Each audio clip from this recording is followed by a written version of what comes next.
ابھی ہندوستان میں ایسا وقت چل رہا ہے جہاں پر ہماری جان، ہمارے مال، ہمارے گھر بار محفوظ نہیں ہے۔ معمولی بہانے مسلمانوں کو مار دیا جاتا ہے، مسلمانوں کا لنچنگ کر دیا جاتا ہے،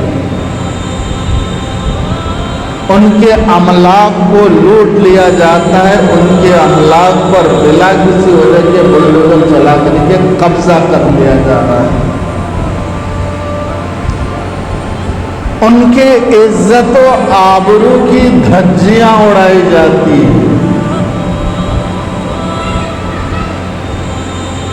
یہ کئی سو سالوں کے بعد یہ دور ابھی آیا ہے جہاں پر مسلمانوں کو یہ حالات کا سامنا ہے۔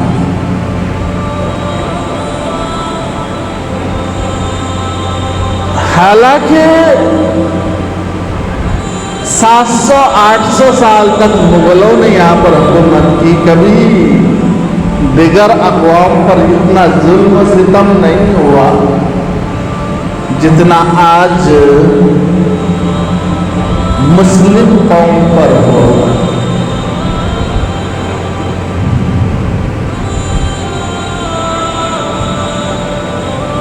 ایسے میں کیا کرنا ہے؟ اگر حالات ایسے آ گئے تو ہمیں پھر کیا کرنا ہے؟ ایسے وقت میں سب سے پہلے ہمیں خود اپنے اندر محاسبہ کرنے کی ضرورت ہے۔ کہیں ہم سے کوئی غلطی تو نہیں ہو جا رہی، کوئی کمیاں ہمارے اندر تو نہیں ہے، محاسبہ کرنا چاہیے۔ تو سب سے پہلی چیز جب ہم اپنا محاسبہ کریں گے، محاسبہ کرنے کے بعد کئی غلطیاں، کئی خطائیں ہمارے سامنے آئیں۔ ان خطاؤں میں سب سے پہلی خطا یہ ہے کہ ہم توبہ استغفار کریں۔ سب سے پہلی چیز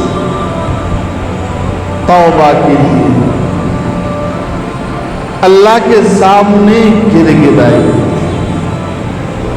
اللہ کے حضور میں جو ہو چکا ہے اس سے معافی مانگو۔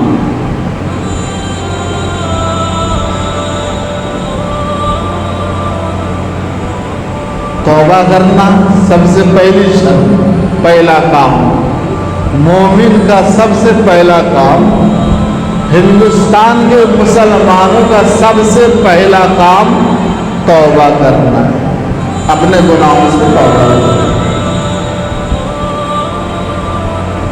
جب توبہ کریں گے، اپنے گناہوں پر نادم ہوں گے، اپنی شرارتوں پر ہم کو ندامت آئے گی، تو اللہ تبارک و تعالیٰ کے سامنے گریہ زاری، شکوہ شکایت نہیں کرے گی۔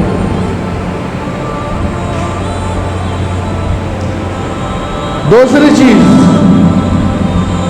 توبہ بھی نہیں کرتے، کرنا چاہیے، بہت ضروری ہے، توبہ بہت ضروری ہے اس دور میں۔ ہم جس ریاست میں رہتے ہیں، اس کے جس کیپٹل میں ہم رہتے ہیں، یہاں ہم محفوظ ہیں، یہاں سے نکل کر کے آپ باہر جائیں گے، ایسے نہیں ہے، مسلمان سہمے ہوئے ہیں، ڈرے ہوئے ہیں۔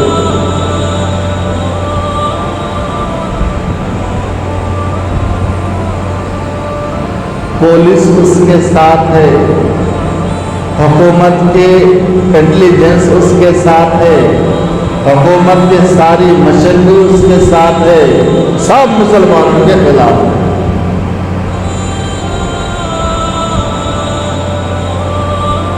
معمولی بہانے سے مسلمانوں کو پکڑ کے جیلوں میں ڈال دیا جا رہا ہے، سالوں تک سڑایا جا رہا ہے۔ اس لیے آپ اگر محفوظ ہے تو اپنے اوپر سب کو مت قیاس کیجیے، ہر جگہ ایسا نہیں ہے۔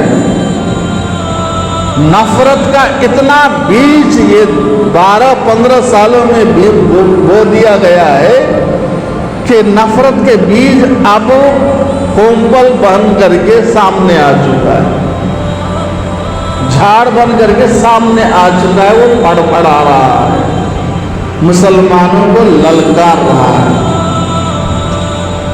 15 سالوں میں 12-15 سالوں میں یہی ہوا ہے۔ یہاں کی گنگا جمنی تہذیب کو ملیامیٹ کر دیا گیا، تہس نہس کر دیا، ختم کر دیا گیا، ہندوستان کو بانٹ دیا گیا، اور سب سے زیادہ اپنی قوم کو انہوں نے مسلمانوں سے ڈرایا۔ کتنی تعجب کی بات، مسلمانوں کی تعداد 20 کروڑ، ان کی تعداد 118 کروڑ، 118 کروڑ لوگوں کو 20 کروڑ لوگوں سے ڈرایا جا رہا ہے، اور ایسا تانا بانا جال ان لوگوں کے درمیان ڈالا کہ وہ ان کے گرفت میں آ گئے، اور ہر ایک مسلمانوں کو یہی تصور کر ہوا ہے کہ مسلمان ہمارا سب سے بڑا دشمن ہے۔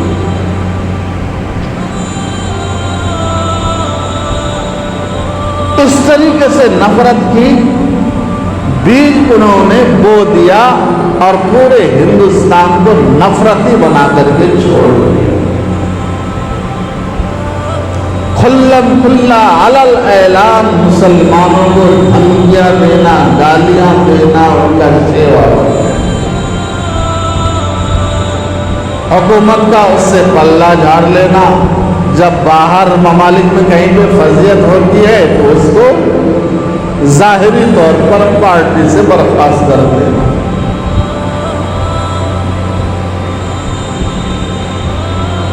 معاملہ ٹھنڈا ہو جاتا، پھر بعد میں اس چیز کو ریپیٹ کی جاتی ہے، سچ کیا جا رہا ہے، کرتا ہی جا رہا ہے۔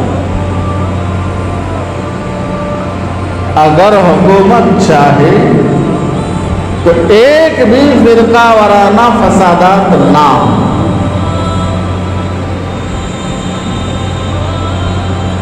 حکومت کے کچھ لوگ ایسے ہوتے جو فرقہ وارانہ فسادات کر کے اپنی سیاست کی روٹیاں سیکتے ہیں، اور اس میں بیچارے عوام پسے جاتے، ان کے بچے پڑھتے۔ اس کے زندہ جاوید مثال ہے ابھی بہرائچ میں جو حالات پیش ہوئے، مسلمانوں کے گھر میں چڑھ کر بلا کسی وجہ کے، بغیر کسی ضرورت کے ان کے گھر میں داخل ہوتا ہے، گنڈا گردی، کسی کے گھر میں زبردستی داخل ہو، وہاں سے ان کے جھنڈا کو اکھاڑ پھینکو، پھر مسلمانوں کے گھر میں پھر اپنا جھنڈا لگاؤ، پھر پیچھے سے اسے گولی مارو، پھر اس کے بعد مسلمانوں کو ٹارگٹ کرو۔ حکومت ٹھہری ہوئی ہے، تماشائی بنی ہوئی ہے۔ پہلے کس طریقے سے تہوار منائے جاتے تھے، ہوتے تھے تہوار، پہلے بھی ہوتے تھے، جلوس نکلتے تھے، چلے جاتے تھے۔ اب ان کی جلوس کیا ہوتی ہے؟ مسجدوں کے پاس، مدرسوں کے بعد درگاہوں کے پاس جا کر کے رک کر کے ادھم مچا رہی ہے۔ آپ دیکھتے ہیں سوشل میڈیا کس طریقے سے یہ اپنی زہر کو اگل رہے ہیں۔ سوشل میڈیا میں یہ اس کا سب سے بڑا پلیٹ فارم ہے، زہر اگلنے، اور یہ زہر اگل کر کے کبھی حد سے زیادہ ہو جاتا ہے تو اسے انجام دیا جاتا ہے، پھر ایسے حالات پیش آتے ہیں، مسلمانوں کی لنچنگ ہو جاتی ہے، مسلمانوں کے گھر بار کو توڑ دیا جاتا ہے اور ان کے جائیدادوں پر بلڈوزر چلا دیا جاتا ہے۔ تو پہلی وجہ یہ ہے ہم اپنے گناہوں سے توبہ کریں۔ دوسری وجہ یہ ہے کہ ہم نمازوں کی پابندی کریں، فرض نمازوں کی پابندی کریں۔ ہم کہنے کہ وہ مسلمان ہیں لیکن نماز ہم سے نہیں۔ اللہ کی مدد نماز کے ذریعے سے آتی ہے، یہ قرآن کہتا ہے یا ایھا الذین آمنوا استعینوا بالصبر والصلاۃ، اے ایمان والو صبر اور نماز کے ذریعے سے اللہ کی مدد چاہو۔ ہماری نماز ہی نہیں ہوتی ہے، ہم ایسے زندگی گزار رہے ہیں کہ نماز ہمارے اوپر فرض نہیں ہے۔ نماز صرف عرب والوں کے لیے، نماز مکہ اور مدینے والوں کے لیے، ہمارے لیے نماز نہیں ہے۔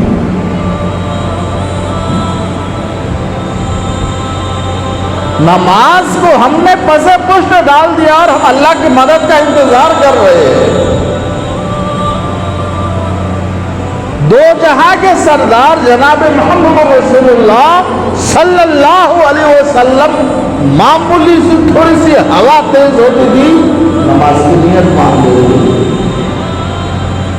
کہیں یہ ہوا طوفان نہ بن جائے اور ہمارے اوپر عذاب بن کر کے ختم نہ کر دے۔ تو آقا صلی اللہ علیہ وسلم معمولی تیز ہوا پر نماز کی نیت مان لیتے۔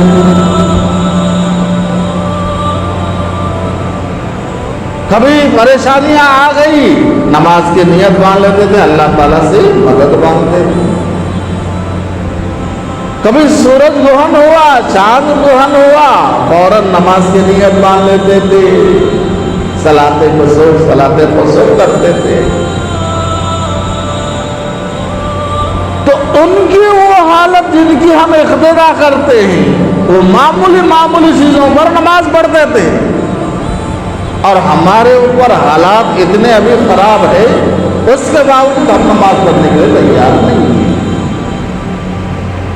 کتنی تیز درمی کی بات۔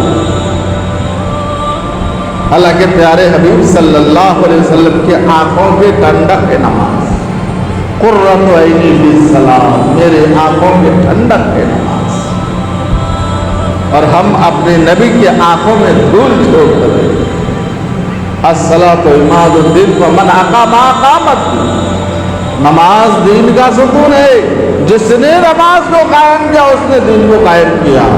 جو نماز پڑھتا اس کے پاس دین ہے۔ ومن ہدم فقد ہدم الدین، جس نے نماز چھوڑ دیا وہ دین سے نکل گئے۔ یہ میں نہیں کہہ رہا ہوں، یہ آقا صلی اللہ علیہ وسلم کے زبان مبارک سے نکلے ہوئے کلمات ہے، فرمان ہے۔ نماز نہیں کہے گا مسلمان ہے تو کس طریقے سے ہم تمہیں مسلمان تصور کر رہے، تم نمازیں نہیں پڑھتے ہو؟ نہیں۔ من ترک الصلاۃ متعمدا فقد کفر، نماز نہیں پڑھ رہا تو کافر ہے۔ میں نہیں کہہ رہا ہوں، قرآن کہہ رہا ہے، حدیث کہہ رہا ہے۔ تو کیسے مسلمان ہو سکتا ہے تو نماز نہیں پڑھتا؟ مسلمان ہونے کے لیے نماز پڑھنا ضروری ہے۔ کفر اور ایمان کے درمیان حد فاصل کرنے والی چیز نماز ہے، یہ میرے آقا صلی اللہ علیہ وسلم کا فرمان ہے۔ ہم نماز پڑھتے ہی نہیں، نماز کے لیے ہمارے پاس ٹائم نہیں ہے۔ سب ہم کرتے ہیں، ٹائم ٹو ٹائم کرتے ہیں، ہر چیز ٹائم ٹو ٹائم کرتے ہیں، بزنس ٹائم ٹو ٹائم کرتے ہیں، دعوت اٹینڈ ٹائم ٹو ٹائم کرتے ہیں، بچوں کے فیس ٹائم ٹو ٹائم بھرتے ہیں، بچوں کو اسکول جا کے چھوڑتے ہیں ٹائم پہ، سب کام ٹائم پہ ہوتا ہے، بالکل کرتے ہیں۔ نماز کے لیے ہمارے پاس ٹائم نہیں ہے۔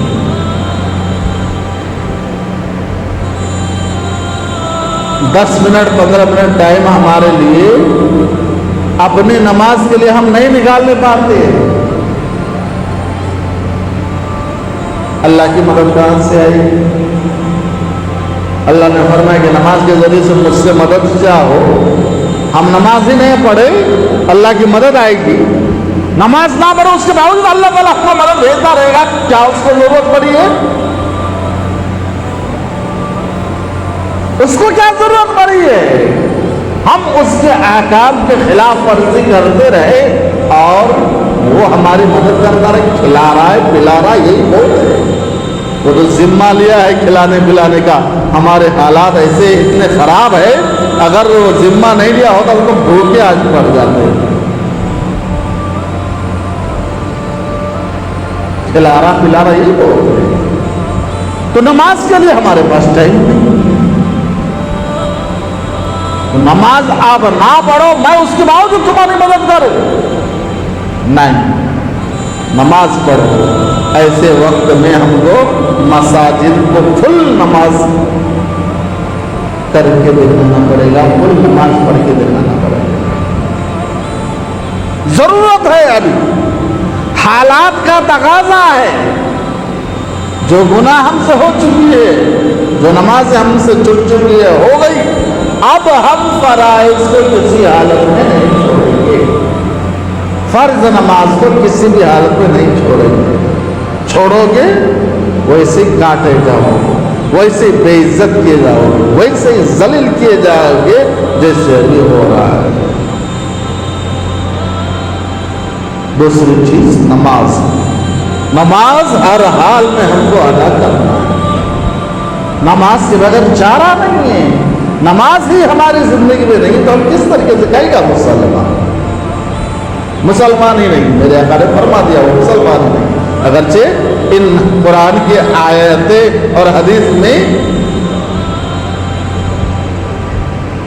علماء کرام نے کچھ گنجائش نکالی ہے, تعویل کی ہے, لیکن ظاہری الفاظ سے معلوم ہوتا ہے کہ وہ کافر ہے. من ترک الصلاۃ متعمدا فقد کفر. جس نے نماز چھوڑا کافر ہو گیا. الصلاۃ عماد الدین ومن اقامها اقامت ومن هدمها فقد هدم الدین. جس نے نماز چھوڑا دین سے دور, ختم. دین میں نہیں رہا, اسلام میں نہیں رہا, اسلام سے باہر. ظاہری الفاظ یہی بول رہا ہے. تو نماز کی پابندی اور یہ حالات جو ابھی ہمارے اوپر آن پڑی ہے, یہ میرے آقا صلی اللہ علیہ وسلم کی پیشن گوئی ہے. آج سے 14.5 سال پہلے نبی کریم صلی اللہ علیہ وسلم نے جب پیشن گوئی کی تھی, وہ پیشن گوئی ابھی کے حالات ہے ہمارے.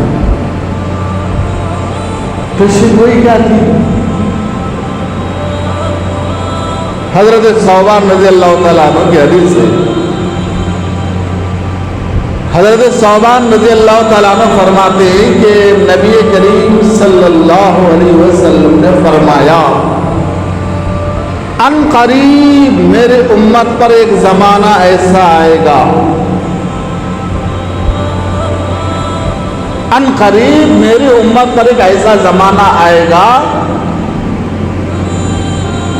جس سے مسلمانوں کو ہر طرف مغلوبیت حاصل ہو, ہر کوئی اس پر غالب ہو جائے گا. اس کے دلوں سے جو ہیبت ہے, یہ ہیبت اللہ تعالیٰ نکال دے گا, نکال کر کے دشمنوں کو ڈال دے گا. ہم سے جو ڈرتے تھے وہ نکال دیا, اس کے اندر ڈال دیا, ڈال دے گا. تو صحابی نے پوچھا کہ یا رسول اللہ, ایسا خطرناک زمانہ آنے والا ہے, کیا اس وقت ہماری تعداد کم ہوگی؟ ہم کم رہیں گے, اس وجہ سے دشمن ہمارے اوپر ٹوٹ پڑیں گے؟ میں قربان جاؤں اپنے پیارے حبیب پر. فرمایا کہ تم کم نہیں ہوگے, بلکہ تمہاری تعداد اس وقت زیادہ ہوگی, لیکن تمہارے اندر وہن پیدا ہو جائے گا, تمہارے اندر وہن پیدا ہو جائے گا. تو صحابہ نے پوچھا کہ یا رسول اللہ وہن کیا ہے؟ تو نبی کریم صلی اللہ علیہ وسلم نے فرمایا کہ وہن یہ ہے کہ تمہارے اندر دنیا کی محبت پیدا ہو جائے گی، موت کو تم یاد نہیں کرو گے۔ دو چیز ہوگی تمہارے اندر، دنیا کی محبت پیدا ہو جائے گی، موت سے تم ڈرو گے نہیں، موت کے بارے میں کبھی سوچو گے نہیں۔ ابھی یہی ہے ہمارے اندر، اور یہ جو حدیث ہے، یہ حدیث ابھی ہمارے حالات پر بالکل 100% فٹ ہو رہا ہے۔ آپ غور کیجئے تو پڑھو، زمانہ ایسا آئے گا جس میں لوگ تمہارے اوپر ٹوٹ پڑیں گے۔ ابھی مسلم قوم پر ہر طرف سے لوگ ٹوٹ پڑے، اس کے اندر سے ہیبت نکل چکا ہے۔ یہ اتنی بڑی تعداد ہونے کے باوجود غیروں کے سامنے غلام بن کر کے بیٹھے ہوئے، یہ پیسوں کے خاطر، شہرت کے خاطر، مال دولت کے خاطر ساری عبادتوں کو پس پشت ڈال دیا ہے، اپنے ملکوں میں مندر گرجا گھروں تک بنا ہے۔ اپنے ملکوں میں جہاں سے بت پرستی کو ختم کیا گیا تھا، وہاں پر بت پرستی کی اجازت دی جا رہی ہے۔ ان کو پیسہ چاہیے، مسلمانوں کو پیسہ چاہیے۔ ان کے دولت تیل لے کر کے، پیٹرول لے کر کے، ڈیزل لے کر کے انہی کے خلاف استعمال کیا جا رہا ہے۔ اس کی نظیر اسرائیل ہے جو آج دندناتا پھر رہا ہے، ان سے ہی مسلمانوں سے پیٹرول لے کر کے مسلمانوں کے اوپر بم برساتا پھر رہا ہے۔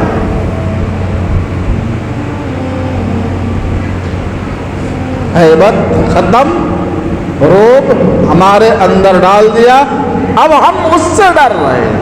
اگر ہم نے کچھ بولا تو ہمارے اوپر حملہ ہو جائے گا، ہم نے کچھ کہا تو ہمارے خلاف کارروائی ہوگی۔ کہا کہ تمہاری تعداد کم ہوگی؟ نہیں، 57 مسلم ممالک ہیں، ہندوستان میں 20 کروڑ سے لے کر 28 کروڑ تک بتائے جاتے ہیں۔ اتنے مسلمان ہیں کہ 2 مسلم ملک بن سکتا ہے، اتنا ایک مثال دے رہا ہوں۔ 35 کروڑ بنگلہ دیش میں، 40 کروڑ پاکستان میں، اور کیسے کروڑوں کروڑوں مسلمان دیگر ممالک میں ہیں۔ تو مسلمانوں کی تعداد کم نہیں ہے، بہت ہے، سمندر کے جھاگ کے برابر ہے، لیکن اتنے تعداد ہونے کے باوجود ہم کسی کام کے نہیں رہ رہے۔ تو یہ میرے آقا صلی اللہ علیہ وسلم کے فرمان کے عین مطابق ہے۔ ایسے وقت میں، ایسے حالات میں ہمیں اللہ تعالیٰ کی طرف رجوع ہونے کی سخت ضرورت ہے۔ اللہ تعالیٰ کی طرف لوٹ آئیے، اللہ تبارک و تعالیٰ کی طرف لوٹ آئیے، نہیں تو ہمارے حالات اور خراب ہوں گے۔ کیا ضرورت پڑی اللہ تعالیٰ، کھلا رہا پلا رہا بس نہیں جاتا ہے، اور اتنا روب ہمارے اندر ڈال دیا ہے کہ اب ہم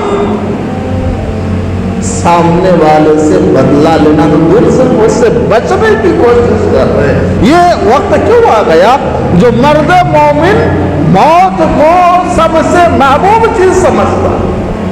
موت ہمارے نزدیک سب سے پسندیدہ عمل ہے، پسندیدہ کام ہے، ہمارے نبی نے یہ بتایا ہے۔ آج ہم موت سے ڈر رہے ہیں، موت سے بھاگ رہے ہیں، اتنا خوف ہمارے اندر ڈال دیا گیا ہے۔ ابھی بھی اگر ہم نے نہیں سدھرا، اپنے حالات کو ہم نے درست نہیں کیا، اب بھی ہم اللہ تبارک تعالیٰ کی طرف نہیں لوٹے، توبہ استغفار نہیں کیے، پابندی سے نماز نہیں پڑھے، زکوٰۃ صدقات پابندی سے ہم نے نہیں دیے، تو ہمارے حالات اور بھی خراب ہو سکتے۔